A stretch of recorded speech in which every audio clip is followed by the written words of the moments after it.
Halo, selamat datang pada acara podcast diseminasi riset episode ketiga. Pada kesempatan kali ini kita akan membahas soal penelitian yang diterbitkan pada tahun 2023 dengan judul Ada Indonesia Coy, Kebanggaan Nasionalistik dan Ironi dalam Ekspresi Meme. Lebih lanjut, penelitian ini memiliki abstrak sebagai berikut. Penelitian ini mengeksplorasi meme Ada Indonesia Coy dan bagaimana meme ini menjadi cerminan kebanggaan nasionalistik sekaligus ekspresi ironis dari warganet Indonesia. Meme ini biasanya digunakan untuk mengekspresikan kebanggaan berlebih atas Indonesian reference, penyebutan dan representasi Indonesia pada produk budaya pop, atau perbincangan populer kancah global. Beberapa amatan mengaitkan kebanggaan berlebih ini sebagai gejala inferiority kompleks yang khas terjadi pada masyarakat pasca kolonial. Penelitian ini menggunakan metodologi kualitatif dengan analisis diskursus digital dan analisis diskursus multimodal yang memungkinkan untuk meninjau makna meme sebagai kombinasi makna-makna parsial teks dan gambar. Berbasis pada penjelasan Limor Schiffman terkait dimensi-dimensi meme yaitu bentuk, konten, dan sikap yang diimitasi dan dimodifikasi seiring meningkatnya partisipasi penggunaan suatu meme. Penelitian melihat secara lebih seksama bagaimana meme Ada Indonesia Coy kemudian digunakan pula untuk mengekspresikan ironi dengan menelusuri 4 contoh kasus, yaitu ketika meme Ada Indonesia Coy digunakan untuk merespon tragedi Kanjuruhan, Indonesia yang menjadi sumber sampah plastik, Jakarta kota paling terpolusi, dan presentase laki-laki perokok Indonesia. Penelitian ini menjelaskan bagaimana modifikasi terhadap dimensi-dimensi dapat menciptakan difusi pesan yang interpretasi dan aspirasinya berbeda. Oke, telah hadir bersama kita Saudara Bung Azhar Irfansyah. Silakan Bung Azhar untuk memperkenalkan diri lebih dulu. Iya, jadi makasih banyak Bung Anggara ya diundang ke podcastnya. Nama saya Azhar Irfansyah. Saya dosen di Universitas Bhayangkara Jakarta Raya.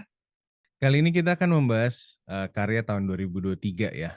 Judulnya Ada Indonesia Coy, Kebanggaan Nasionalistik dan Ironi dalam Ekspresi Meme. Yang benar meme atau meme? Meme. Ini yang benar gimana nih? Saya takut salah. Yang benar kayak kalau kita baca huruf hijaiyah itu ya. Nah, Dalam ini kalau belajar apa Iqra itu kan ada mim itu ya. Jadi meme. dibaca. Oh, sebetulnya riset ini sangat unik, menarik, dan sebagai orang yang di dalam hubungan internasional ini justru agak nggak menyangka bahwa riset ini bisa diriset. Jadi Hmm. pertanyaan saya adalah bagaimana muncul ide ini untuk melakukan riset ini gitu. Saya juga sebagai pengguna media sosial itu terekspos oleh meme ya, terekspos oleh meme dan kemudian meme ini ternyata menyebabkan dampak-dampak yang cukup serius juga gitu dalam perbincangan kita di media sosial maupun perbincangan kita sehari-hari. Kadang-kadang kalau kita ngobrol dengan sesama tuh merembes tuh ya apa namanya apa yang kita lihat di media sosial terus kemudian kita bahas juga di tongkrongan di tempat kerja gitu ya. Nah, kadang-kadang meme itu kemudian muncul sebagai satu media ekspresi ya yang akhirnya bisa membuat suatu topik itu menjadi cara perbincangannya itu menjadi semakin dinamis. Nah, karena saya juga suka ya scroll meme dan lain-lain, akhirnya kepikiran untuk riset yang sok-sokan serius lah tentang meme ini, Bung, gitu awalnya. Jadi waktu itu cari-cari ternyata yang sering muncul ya dan dia nggak apa namanya sering muncul dan nggak kunjung kadaluarsa lah itu adalah meme Ada Indonesia Coy ini. Jadi karena karena ada background HI, dan menarik juga untuk melihat bagaimana mikro ekspresi dari nasionalisme itu bisa diekspresikan gitu ya. Jadi saya coba meriset si meme Ada Indonesia Coy ini Oke. gitu. Oke, sebelum sebelum kita masuk ke nasionalisme tersebut ya. Jadi Ya, sebenarnya fungsi meme Ada Indonesia Coy dalam kegiatan berselancar para netizen yang budiman di Indonesia itu apa sih? jadi meme Ada Indonesia Coy ini dia template ya. Kalau kita berangkat dulu, sebetulnya meme itu apa sih? Meme ini kan bukan sekedar gambar lucu atau apa editan video lucu yang kemudian viral gitu, tapi dia ada sehimpun barang digital ya. Jadi bukan cuma satu, tapi dia ada strength tersendiri dari unggahan digital tertentu yang mereka punya kesamaan karakteristik, dan ketika mereka disebarkan gitu, kita kemudian berpartisipasi tuh, pengguna media sosial yang ikut menyebarkannya itu berpartisipasi, bukan hanya mengimitasi dan menyebarkannya, tapi juga memodifikasi juga gitu. Nah, jadi Ada Indonesia Coy ini sebagai template, dia bentuknya macam-macam. Kalau di jurnal yang saya itu, di artikel jurnal yang saya tulis itu hanya fokus pada dua bentuk yang paling sering saya lihat muncul gitu ya. Oke. Tapi sebetulnya bentuknya macam-macam. Nah, itu awalnya memang untuk apa? Mengekspresikan apa yang disebut sebagai over proud lah, over Hmm. proudnya orang Indonesia gitu. Ketika mereka menemukan Indonesian reference gitu. Jadi Indonesian reference ini hubungannya dengan rasa nasionalistik ini gimana ini sebetulnya? Ini yang menarik ya. Jadi mengidentifikasi Indonesian reference atau apa? Indonesian reference nih semacam penyebutan atau representasi dari Indonesia yang kemudian muncul melalui produk-produk budaya populer seperti film atau mungkin games atau ya mungkin video YouTube, dokumenter dan lain-lain gitu ya. Pokoknya apapun yang sampai ke kancah global itu kemudian teridentifikasi oleh orang Indonesia, yang kemudian jadi tadi itu Indonesian reference. Oh, Indonesia disebutin nih coy, atau enggak makanan Indonesia nih disebutin nih di anime ini gitu. Oke. Kenapa kemudian identifikasi dan over proud itu bisa muncul? Ini bisa jadi karena dua hal. Satu ya, karena memang sekarang kita sudah semakin terbuka ya, terekspos untuk mengkonsumsi berbagai bentuk sajian budaya populer dari berbagai negara kan. Mungkin ada wibu gitu ya yang seneng sama anime Jepang, yang suka drakor, K-pop, atau mungkin suka melihat film-film Hollywood dan lain-lain gitu. Itu ya, kita menjumpai berbagai bentuk produk komunikasi global itu tadi, yang kadang-kadang kita menemukan referensi Indonesia di situ ya, disebutkan entah ada tokoh Indonesia atau bahkan pernah waktu itu ada SBY itu di film, ini film HI banget nih, The Oh iya, Tomorrow War. Memang betul. nggak terlalu bagus filmnya, tapi ada SBY muncul di situ misalnya. Apa cuma footage aja sebetulnya, bukan sebagai aktor ya. Itu ya, ada kita terekspos oleh berbagai bentuk sajian budaya pop global gitu ya. Di sisi lain, ini yang menarik juga, Indonesia ini kan, saya meminjam Elizabeth Pisani ya di bukunya Indonesian Etc. itu disebutkan bahwa Indonesia ini sebagai the biggest invisible thing on earth gitu ya. Oke. Apa hal terbesar yang tidak terlihat di atas dunia ini gitu. Ini kenapa? Karena dalam hal geografi, populasi itu Indonesia tuh gede gitu. Tapi kerap kerap itu kita kelewat gitu. Nggak kelihatan gitu. Orang-orang tuh nggak, Indonesia tuh apa sih, kayak nggak terlalu dikenal gitu ya, namanya di kancah global gitu. Semisal ya, kita ketika ada penyebutan negara Muslim gitu, ya barangkali hal pertama yang terlintas di benak orang yang bukan di Indonesia ya bukan Indonesia, mereka akan Hmm. membayangkan Pakistan atau Arab Saudi atau Afghanistan. Padahal Indonesia nih populasi Muslimnya itu paling besar ya, bahkan lebih besar kalau digabungkan kalau dibandingkan dengan beberapa negara-negara Arab gitu. Kalau mereka digabung ya tetap lebih banyak populasi Muslim di Indonesia. Tapi ya kayak gitu tadi ya. Ada kenyataan apa? Saya nggak tahu ini pahit atau apa gitu ya, bahwa Indonesia itu relatif nggak dikenal seperti sebagaimana negara-negara lain, padahal secara ukuran itu besar gitu, Bung. Hmm. Nah, ini yang kemudian membuat Indonesia tuh ketika disebutkan itu over proud-nya itu semakin meningkat Oh. gitu. Oke, kalau dilihat dari tulisan itu meme tersebut yang dibahas, meme itu digunakan dua hal. Pertama sebagai over proud tadi, tetapi juga ada sepertinya rasa sarkas ya. Bagaimana penelitian Bung Azhar ini melihat para netizen menggunakan meme ini? Ya, jadi menarik tadi ya, karena meme ini kan memang awalnya banyak orang menggunakannya untuk over proud tadi ya, untuk pointing out ketika ada Indonesian reference dengan rasa bangga gitu. Tapi kemudian perkembangannya semakin ke sini kok justru hal-hal yang di pointing out gitu lah oleh meme ini kok semakin hal-hal yang malah problematik gitu ya. Jadi saya pakai 4 kasus di situ. Yang pertama itu ada kasus tragedi Kanjuruhan ya, di mana itu ya memang tragis sekali. Kemudian itu menjadi salah satu insiden sepak bola ya yang paling banyak merenggut nyawa gitu. Itu di tingkat global gitu, bukan di tingkat lokal saja. Nah, makanya kemudian ada yang membuat meme itu dengan memodifikasi ya. Jadi harusnya kayak Yang nangis kan gitu itu ya. ada happy computer user ya, harusnya dia tersenyum gitu, tapi kayak diedit kayak nangis gitu, dieditnya juga seadanya gitu ya, sambil kemudian ada Indonesia coy, tapi ternyata ada Indonesianya dalam konteks yang negatif itu tadi, yang tragis itu tadi gitu.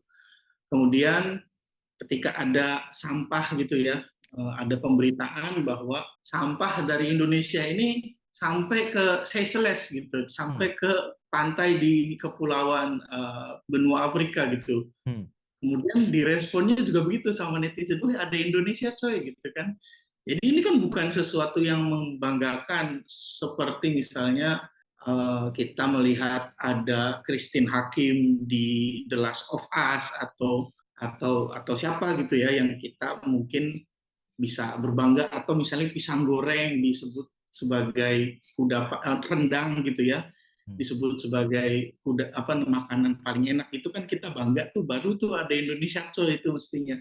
Nah, ini kemudian hal-hal yang tadi tuh, ada sampah. Jakarta ya, jadi kota paling polusinya terburuk di dunia itu ya. Pertengahan 2023 kemarin kan, ketika lagi kering-keringnya Iya. musim, kemudian udara polusi itu memburuk, kemudian sampai Jakarta ini jadi the worst polluted city gitu. Nah, ini kemudian orang-orang juga meresponnya dengan ada Indonesia coy itu tadi gitu kan. Oke. Kemudian sama lah, ada rasio perokok laki-laki itu 70 sekian persen di Indonesia, Hmm. itu menjadikan Indonesia juga perokoknya itu terbesar tuh. Walaupun ini debatable ya, apakah ini Iya. sesuatu yang mungkin orang-orang menganggap ya nggak apa-apa gitu, tapi ya barangkali ini jadi problematik ya, apalagi buat orang yang mungkin seringkali terganggu sama asap rokok, atau kita mempertimbangkan efek-efek kesehatannya.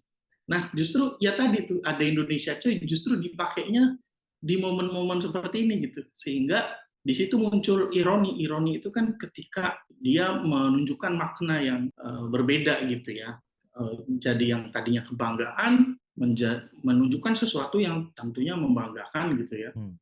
Tapi kemudian justru dipakai untuk menunjukkan sesuatu yang ya tadi, yang justru problematik itu tadi. Jadi ketika meme ada Indonesia Coy ini disebarkan, makin viral dia, maka kemudian karena ini meme ya, bukan cuma unggahan viral biasa, Hmm. maka modifikasinya itu seiring dia makin banyak, makin diimitasi, modifikasinya juga makin banyak.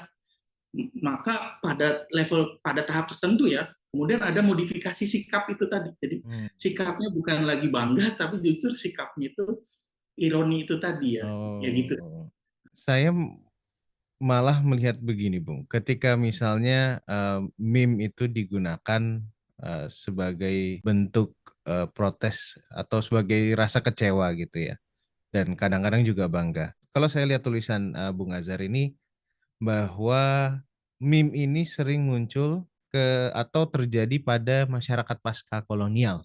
Menurut pengamatan Bung Azhar ya, ini hanya opini aja. Apakah ini juga terjadi di negara-negara yang ya pasca kolonial tersebut atau memang karena Indonesia the invisible saking invisible-nya dia ada momentum dia aji mumpung memanfaatkan hal itu. Oke, jadi yang pasca kolonial itu sebetulnya agak agak kompleks ya kutipan dari situ. Karena ini salah satu amatan saja sebetulnya. Saya sebetulnya nggak lantas kemudian 100% bersepakat, tapi menurut saya itu menarik gitu. Ada pandangan bahwa over proud itu kemudian muncul sebagai respon dari masyarakat inferiority kompleksnya Hmm. masyarakat pasca kolonial gitu.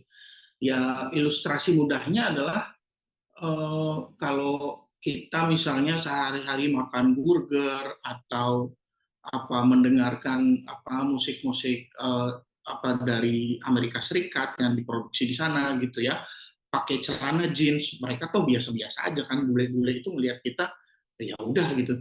Tapi giliran misalnya kita ngelihat bule makan kerak telur gitu ya, atau pakai belangkon gitu ya, atau ternyata suka sama dangdut, Eh, itu kan kita tuh jadi sumringah gitu. Nah, saya kira di situ ada dimensi over proud itu kemudian mencerminkan satu bentuk inferiority complex itu, sehingga meme ada Indonesia Coy ini kemudian itu salah satu yang menjelaskan over proud itu salah satu yang mungkin bisa menjelaskan bagaimana uh, meme ada Indonesia Coy itu muncul. Kalau kita ngelihat di level globalnya, itu sebetulnya ada juga negara-negara lain yang mereka punya template.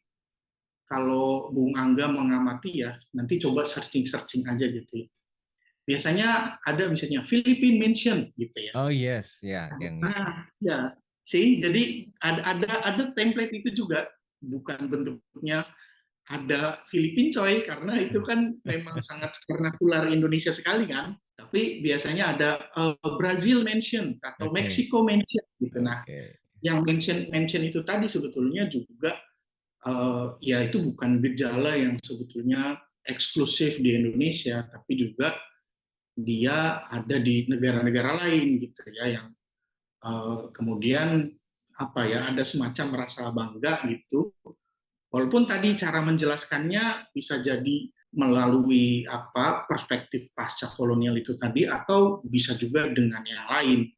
Tapi kalau dalam kasus Indonesia sih menurut saya sangat tepat untuk melihat dari perspektifnya yang tadi saya meminjam pisan itu, Indonesia itu sebagai the biggest Invisible invisible ya. thing on earth itu tadi gitu.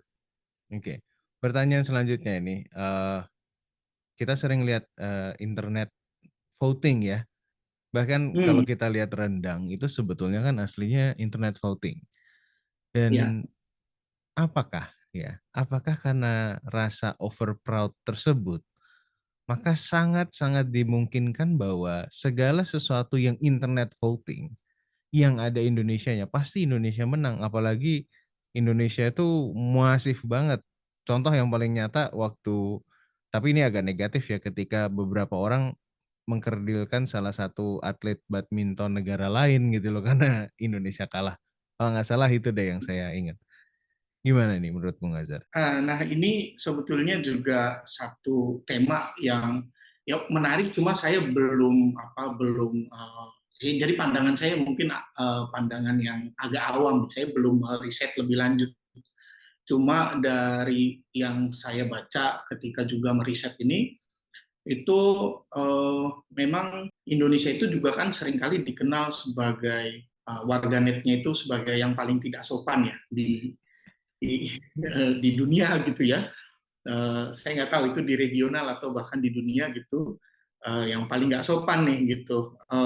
Itu kan kita juga sering lihat tuh, misalnya ketika kemarin pertandingan sepak bola ada pemain dari negara lain yang menurut kita nih nyebelin gitu ya. Terus dicarilah itu Eh, uh, akun Instagramnya kan, katanya mau silaturahmi gitu ya. Nah ini kan satu gejala di mana orang Indonesia itu kadang-kadang find the strength in number itu tadi ya, hmm. dalam hal mereka pakai strategi human wave ya kalau kalau di secara digital gitu. Kedepannya ini dengan adanya bonus demografi, apalagi kalau demografinya itu kemudian benar-benar bisa kemudian benar-benar bisa ditranslate ya, bisa bisa dikonversi jadi pengguna internet, itu ya akan lebih akan nggak tahu tuh nanti mungkin potensi itu akan muncul lebih lebih besar lagi ya. Eh, yang jelas sih dari orang yang banyak itu sih saya berhusnuzonnya ya, akan selalu ada satu perbincangan yang genuine gitu, nggak kemudian orang asal-asalan nasionalistik fervor gitu, Bung. Hmm. Kayak wah pokoknya nasionalis gitu kan, tapi tetap kayak sama kayak meme ada Indonesia coy ini aja, awalnya orang overproud tapi kemudian dipakai untuk justru menunjukkan ironi gitu, untuk menunjukkan hal-hal yang problematik. Di situ menurut saya warganet Indonesia yang banyak ini juga belum tentu mereka selalu bersepakat sama satu hal gitu ya. Oke, Tengkar oke. sendiri kan juga sering banget gitu. Apalagi pemilu kemarin kan Iya, kayak wah gitu sih. itu paling heboh lah. Oke, terakhir Bung Azhar ya. Sebagai riset, kira-kira apa sih selanjutnya atau research gap apa yang bisa digali lebih dalam dari riset seperti ini atau dari riset ini? Saya kira ada dua ya yang menurut saya hal menarik yang bisa digali. Kalau yang lebih besar itu ngomongin soal vernacularity memes di Indonesia. Jadi memes itu kan sejak awal kemunculan itu seringkali dia adalah produk dari referensi budaya populer di negara-negara maju gitu ya. Dia sebagai core ya, kalau di HI itu sebagai pusat ekonomi politik dengan infrastruktur teknologi komunikasi informasi digital yang lebih baik, kerap mereka tuh yang mendiktekan apa fenomena yang kemudian menjadi meme. Dengan sekarang era hypermemtic di mana hampir semua hal itu ada meme-nya sendiri. Misalnya gini ya, contohnya ada Will Smith itu menampar Chris Rock Nah, ketika ada piala Oscar itu ya. ya, In a split second itu kan jadi meme yang sangat populer kan. betul, betul. Jadi meme yang sangat populer. Kita ngelihat juga kalau banyak meme di media sosial kita itu ya dari screen capture SpongeBob ya kan, Oh iya, atau The betul. Simpsons gitu. Jadi mereka negara-negara maju ini biasanya yang memproduksi template memes gitu. Nah, saya ngelihat belakangan nih Indonesia ternyata kreatif-kreatif juga nih warganetnya dalam memproduksi template memes lokal gitu. Jadi sama kayak Leonardo DiCaprio itu yang Ya. menjadi salah satu template-nya itu kan awalnya dia template meme pointing Rick Dalton itu tadi. Cuma Ya. kemudian dimodifikasi gitu. Nah, vernacularity-nya ini jadi dialek lokal dari meme di Indonesia ini satu. Nah, Oke. yang lain adalah dimensi rasial dari meme di Indonesia ya. Jadi kerap yang menjadi uh, objek atau gambar dari meme di Indonesia itu orang kulit hitam gitu. Nah, ini kenapa seperti itu gitu ya? Apakah memang ada semacam fascination gitu ya, kita kita senang aja gitu sama mereka kocak gitu ya, Hmm. atau justru ada sesuatu yang lebih harmful di situ, misalnya ada rasisme segala macam. Kemarin itu kan ada meme Indonesia yang tulisannya cuma waduh doang, padahal Hmm. itu ada saya lupa namanya ya, tapi dia orang kulit hitam, kemudian dia main ke Bali, kemudian orang-orang menyambut itu sebagai Mister Waduh gitu. Nanti mungkin bisa cari. Itu menurut saya kocak banget gitu. Jadi nah itu dimensi rasial itu menurut saya perlu dilihat nuansanya sih di Indonesia itu gitu. Oke. Kalau begitu sekian dari pertanyaan dari saya Bung Azhar ya. Saya Oke. berharap kita bisa ketemu lagi di depannya kalau misalnya ada publikasi-publikasi terbaru. Siap, siap. Terima Terima kasih Bung kasih. Azhar. Baik, terima kasih banyak Bung Angga. Kesimpulan, Ada Indonesia Coy adalah meme yang cukup sering digunakan oleh netizen Indonesia. Kemunculan meme ini bisa jadi karena adanya faktor inferiority complex atau merasa inferior atau kurang dari warga negara Indonesia atau warga negaranya. Seperti halnya negara-negara lain pada masyarakat pasca kolonial. Di sisi lain, rasa overproud dari penggunaan meme ini bisa dikarenakan kurang tereksposurnya Indonesia di mata global. Walau digunakan untuk menunjukkan apabila Indonesia eksis di mata dunia, terkadang meme ini dimodifikasi untuk melihat apabila ada hal-hal yang miris di Indonesia. Masa depan riset ini antara lain atau riset lanjutan yang bisa dilakukan adalah melihat bagaimana dialek lokal meme di Indonesia dan dimensi rasial meme di Indonesia. Kenapa itu ada? Apa itu karena lucu atau rasisme? Demikian podcast diseminasi riset episode 3 kali ini. Selanjutnya, kita akan mencoba membahas diplomasi kebudayaan. Sekian. Terima kasih. Jangan lupa like, comment, dan subscribe.